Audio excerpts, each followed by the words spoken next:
Ciao tifosi del Napoli! La nostra squadra sta sempre cercando di migliorarsi per ottenere risultati sempre migliori. Oggi abbiamo una notizia esclusiva riguardo al nostro mercato dei trasferimenti.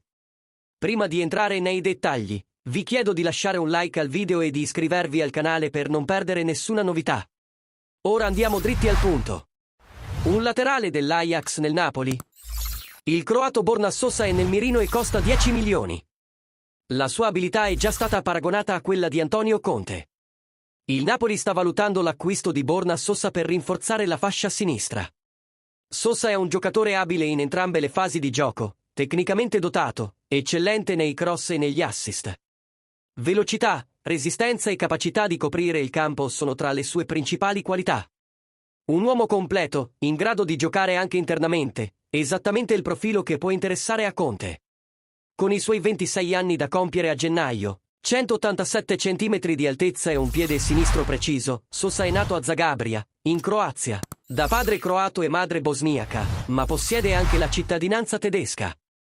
Nell'ultima stagione con l'Ajax, ha collezionato 27 presenze e fornito 5 assist.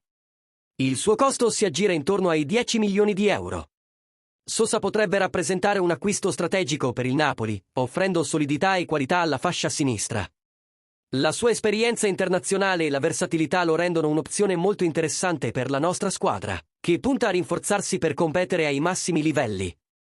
Tifosi del Napoli, cosa ne pensate di questa possibile operazione di mercato? Borna Sosa è il giocatore giusto per rinforzare la nostra fascia sinistra? E quanto è importante per voi vedere il club investire in giocatori di qualità e versatilità? Lasciate le vostre opinioni nei commenti, perché sono molto importanti per la nostra comunità di tifosi. Non dimenticate di mettere un like al video, iscrivervi al canale e attivare le notifiche per restare sempre aggiornati sulle novità del nostro amato club. Restate sintonizzati, perché nelle prossime settimane avremo ancora più notizie sul futuro del Napoli. Forza Napoli sempre!